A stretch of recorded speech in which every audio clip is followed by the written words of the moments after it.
market share, who's grabbing it, and or traffic, and where is it going. So we're going to unpack that a little bit and give you some key takeaways for the restaurant space for 2019 and answer some questions for you. Does the chain restaurant industry truly have a traffic problem? Now, those of you out there are like, well, of course it does. That's a silly question. And especially those of you that are Black Box members are like, yeah, you guys have been telling us that forever, right? But we're going to look at it in a little different way. We're then going to go and talk through what you can do to grow traffic, because there are brands that are doing it out there, and we're going to talk through how they're doing it. So to get us started, I'm going to turn it over to Zach to start answering the very first question. All right, so we do have some surprisingly positive news to share about traffic today. But first, let's start with the bad news. Black Box Intelligence has reported that same-store traffic has been negative for the last 10 consecutive years. And it's worth mentioning that Black Box Intelligence has only been around for 10 years. Over the last 155 weeks, the chain restaurant industry has been able to report positive traffic growth only 8 times. So this is a trend that we've seen for a long time. So it's a frightening question, but one that needs to be answered. Are guests starting to abandon the chain restaurant industry, and are chain restaurants becoming old news? To answer that question, we turned to our traffic data and really focused on the last 5 years. So what we did is we looked at any restaurant that existed in 2013 and 2018 and had a full year of traffic in each. That left us with about 22,000 restaurants representing 78 restaurant chains. We then took the 5-year growth for each of those locations and averaged it out across the industry. The result, negative 9.2%. The average restaurant location lost 9.2% of its traffic in the last 5 years alone. That's about 1 in every 10 guests that were sitting in your restaurants in 2013 that have now seemingly disappeared. We also broke this down by segment and found that one segment was in fact able to grow their same-store traffic, and that was quick service at 3.6%. However, as you look at the other segments, it's not a pretty story, especially for fast casual, which lost nearly 14% of its traffic in the last 5 years. One other way we looked at this was by individual restaurant company. So what you're looking at here is each bar represents one of the 78 case study companies and how they grew their 5-year same-store traffic. So you can see that only 15% of them on the far side actually had positive traffic growth over that 5-year period. The vast majority, however, had negative traffic, some to the tune of negative 10% and even negative 20%. So as you look at all this negative traffic, it really begs the question, where are these guests going if they're no longer dining in your restaurants? The answer is that same-store traffic is only part of the traffic story. There's another variable at play here, and that's the explosion that the restaurant industry has seen in growing new restaurant locations. Simply put, this means that there are a lot more places to eat in 2018 than there were in 2013. Of course, this isn't the case for every restaurant company out there, and about 30 of our 78 companies actually decreased the number of locations that they owned over the 5-year period. However, the remaining majority, and especially a lot of fast casual concepts, saw explosive growth. So what we did is we looked at the total number of restaurants that existed for those 78 companies in 2013 and the total number that existed for those same 78 companies in 2018 and took the growth. The total growth was 12.3%.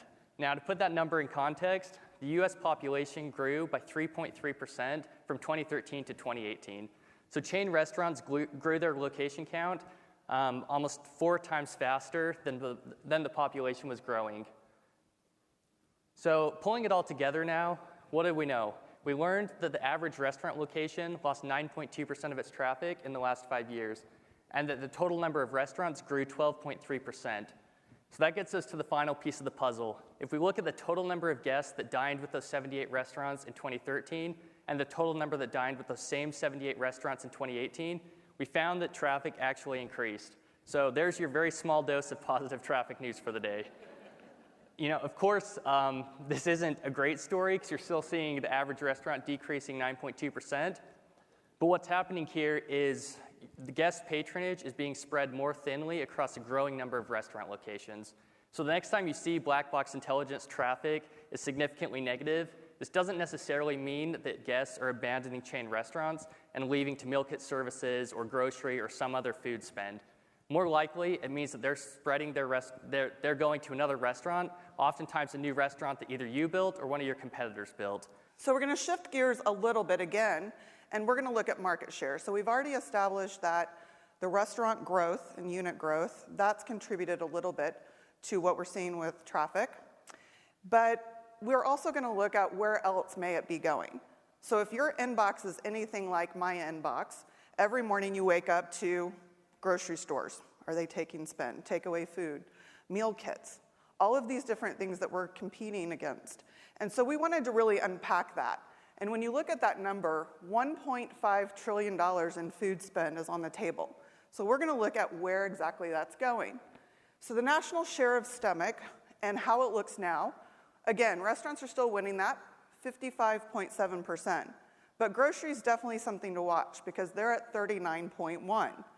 Now, meal kit, you'll notice, is 0.2%, and then 3PD, or third-party delivery, is 1.2%. That may be surprising to some of you guys. Now, meal kit, even at 0.2%, still accounts for $2.7 billion with a B, and that's not chump change, right? Your third-party delivery accounts for about $17 billion with a B in 2018. So let's talk about grocery, those that seem to be nipping on our heels.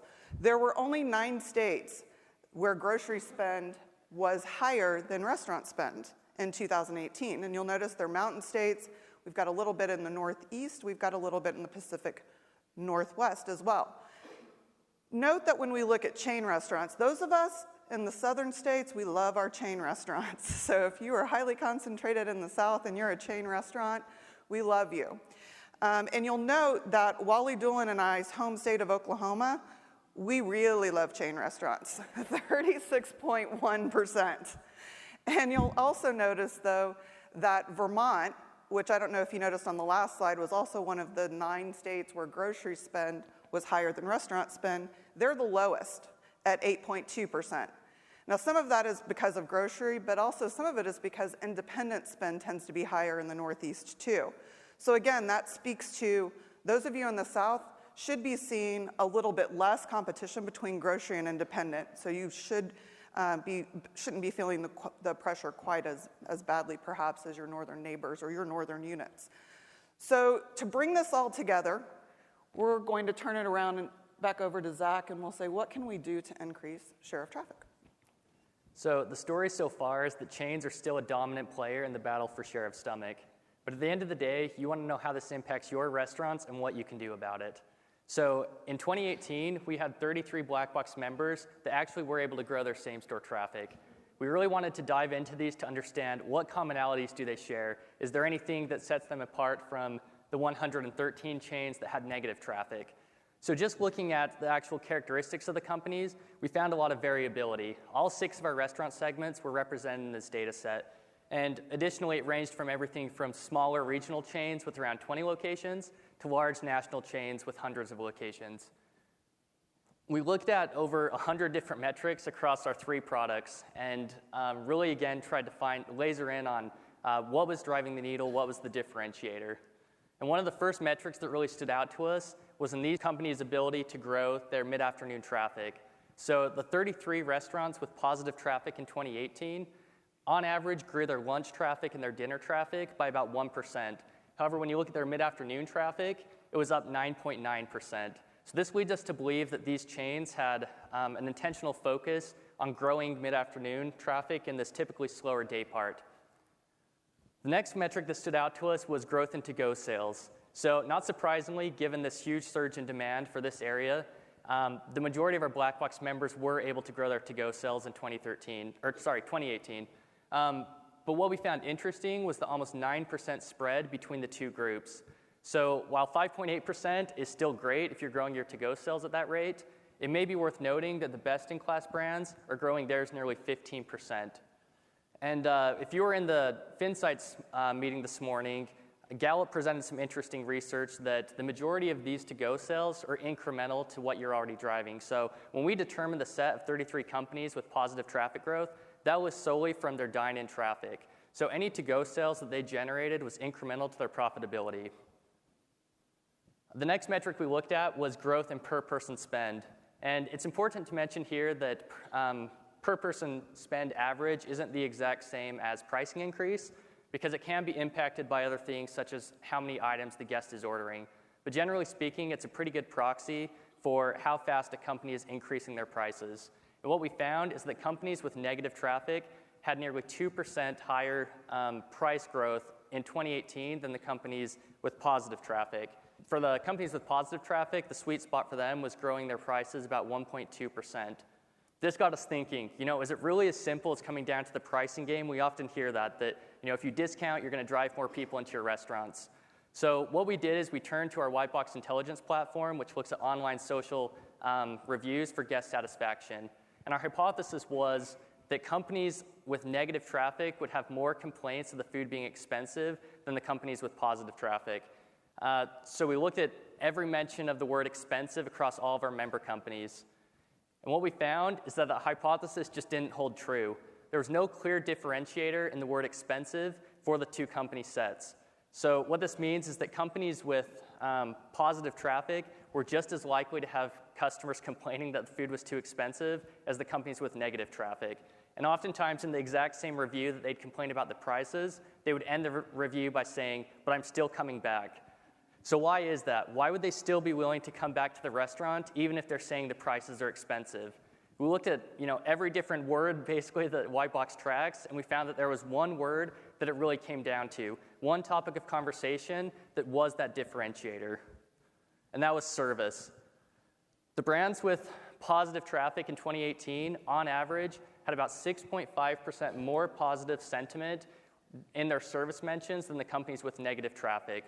So this is a message that, we're talking a lot about at TDn2K, and we're doing another TDn2K talk tomorrow solely focused on how to increase your service.